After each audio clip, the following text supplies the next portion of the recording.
So today I am sharing some final little things I have in this notebook that I've been sharing from. This is like interpretations from the Torah. So, or just like random topics. And then I'll be sharing one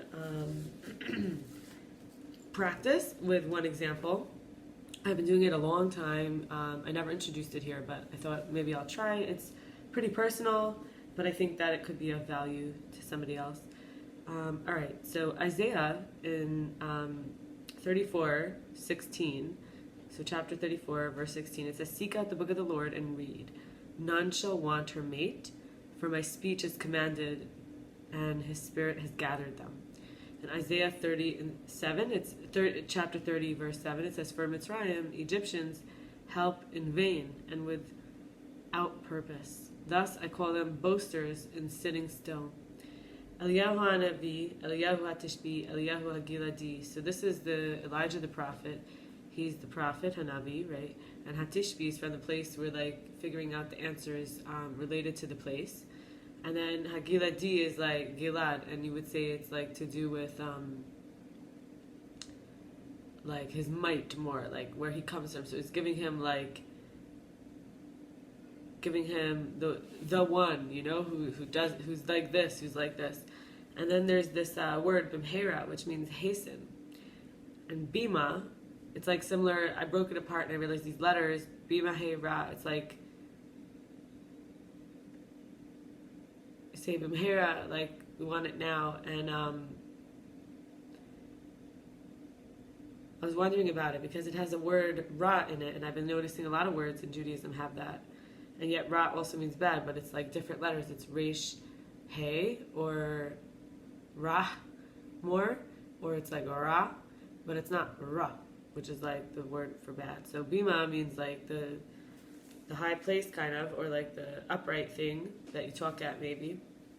And then hey, we all know like hey, and then ra, like bad. So like it's maybe being the opponent to the ra, like standing up, and the hastening is like, you know, pressuring it. Anyway, Mordechai, this is very sad for me. I was thinking about the Purim story, and Mordechai sacrificed the woman that he loved to the king out of love, because she would save all the Jewish people, because he refused to bow down to a man, and he raised her like his daughter, like it was his niece, and then they became intimate together. It says that he kind of lost his partner when he gave her to the king, and she stayed with the king after that.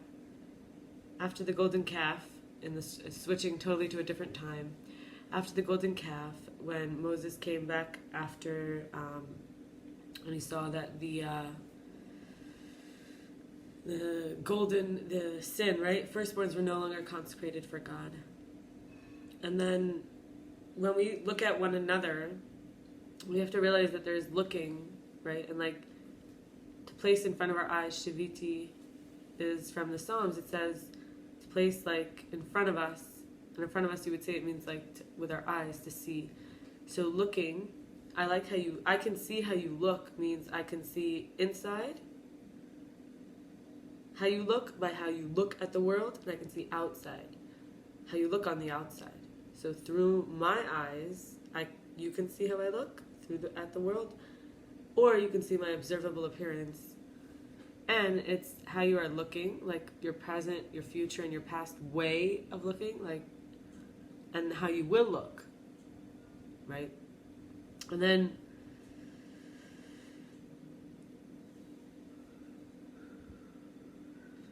I want to talk for a little bit about that ra, like Torah, Israel. So like there's a Rav, which is with a Bays. Rav means great, large, also a rabbi, teacher. Like, so I thought that was really beautiful. Choose your Rav with a Bays. Rav. Like grounded. In Kings, or Malachim 2, in chapter 15, verse 14, it says, "And Menachem, the son of God, went up and smote and ruled in his stead." So this is like one of the first times I heard the word Menachem. and I found it, it means comfort. And I thought about in the community I grew up with, the last rabbi was called, his name was Menachem Mendel. Then in Kings 23, chapter 23, verse 7, it says, and he pulled down the houses of the male prostitutes, perverters, and sodomites. They were called Kadeshim. And I thought, whoa, Kadeshim? It sounds like Kadoshim. Like, it's like sacred. It's like turning something sacred into perverted, right? That's exactly what it is. It's like perverting. Then Melachim 2, Kings 2, in chapter 23, verse 13, it says, in the high places that were before Yerushalayim, which are on the right hand of the mountain of corruption, which Shlomo the king of Israel had built for Ashtarot, the abomination of the Zidonim, and for Chemosh, the abomination of the Moab, and for Milcom, the abomination of the children of Ammon, did the king defile. So apparently there were a bunch of idols, and they had built it, and then it became corrupted. And I didn't know that Shlomo did this, the son of David. So I really don't have much context for this, and I'm really thinking about what it means. Like, was he appeasing them, or did other people come in and add it to what he made as like a high place? Like, when he did that, was it like because he was connecting with all different kinds of people? Isaiah 27, verse 1, it says, on that day the Lord with his sword and great and strong sword shall punish Leviathan, the flying serpent, and Leviathan, the crooked serpent, and they shall slay the crocodile, Tanin, that's in the sea. So there's a Leviathan Nachash Bareyach, or Leviathan Nachash Akaluson. Wow.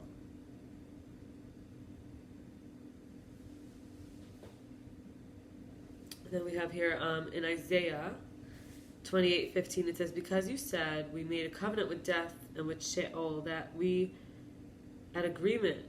Are we at agreement when the overflowing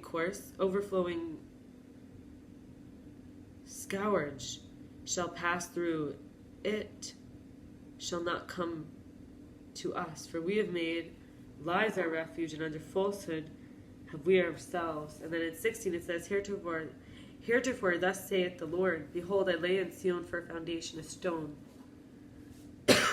a tried stone, a precious cornerstone, a sure foundation. He that believes shall not make haste.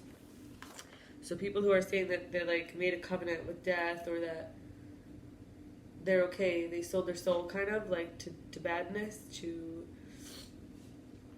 falseness, to lies. It's saying here that there's something that is more foundational truth, that's more precious and sure, that never needs to rush because it's going to remain standing.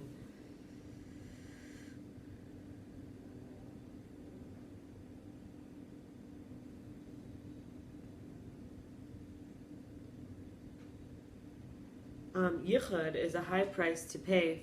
It requires compromise, which is a high price for peace, while Echad is a much higher price, which is loneliness. So Echad we know of as you totally won, totally by yourself. There's nothing else. And then Yichud, you have to compromise, which is a high price. You pay for not having the loneliness.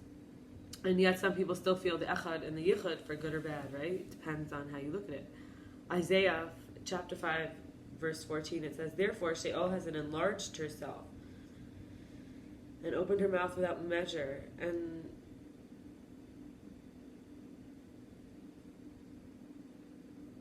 their multitude and their pomp and their glory, and he that is joyful shall go down into it. Their pomp, not pump. Isaiah chapter 6, verse 2, Seraphim stood above him, each one had 6 wings. With 2 he covered his face, and with 2 he covered his feet, and with 2 he did fly.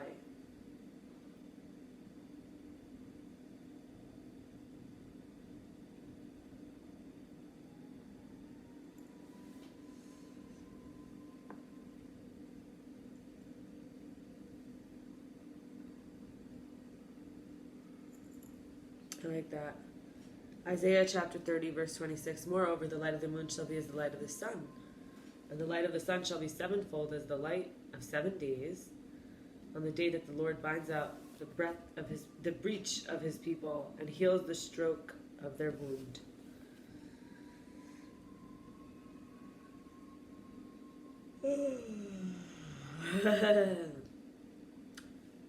Must have released something there. So I would like to say two comments here that I wrote here. They're not exactly what I would have said Torah interpretations to be, but this is what came out of me.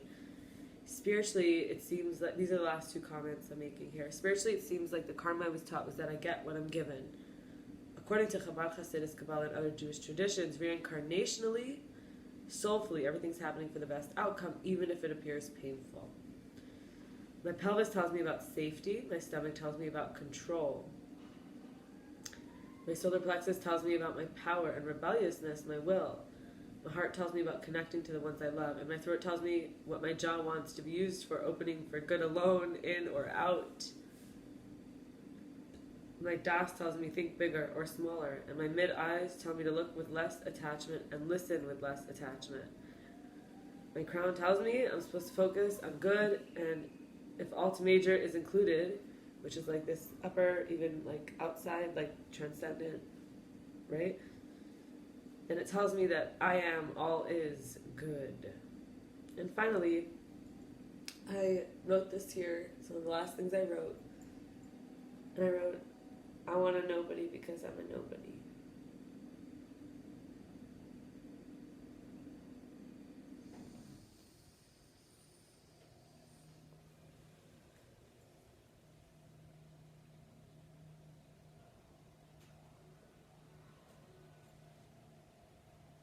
Get it? Because nobody's a nobody.